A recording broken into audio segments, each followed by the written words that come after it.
নমস্কার বন্ধুরা, শুভ সন্ধ্যা। Bobby kitchen and blogs এ সবাইকে স্বাগত।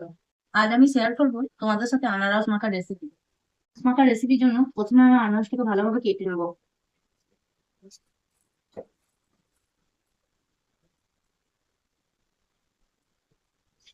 আনারসের ভালোভাবে খোসাগুলো আমি ছাড়িয়ে নিয়েছি। এবার চৌক তুলে নেবো। আমি আনারসের চৌগুলোকে এইভাবে তুলে নেবো।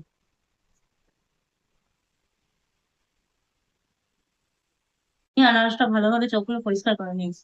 আমি আনারসটা ভালোভাবে কেটে নিচ্ছি।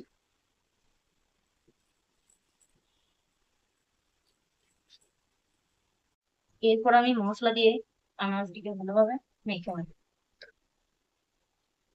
প্রথমে আমি দিয়ে দেবো বিট নুন।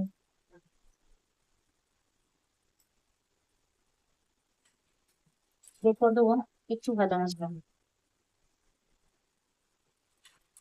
এরপর দেবো চিনি। এরপরে দেবো একটু লঙ্কা গুঁড়ো।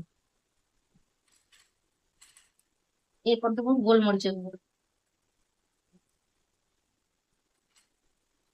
এরপর দিয়ে দেবো লেবুর রস। এরপর আমি ভালোভাবে এটাকে মিশিয়ে নেবো। এরপর আমি পরিবেশন করে নিলাম।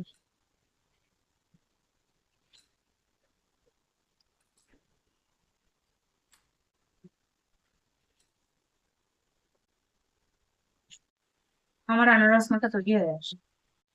বন্ধুরা, ভিডিওটা ভালো লাগলে অবশ্যই লাইক, কমেন্ট, শেয়ার এবং চ্যানেলটিকে সাবস্ক্রাইব করুন।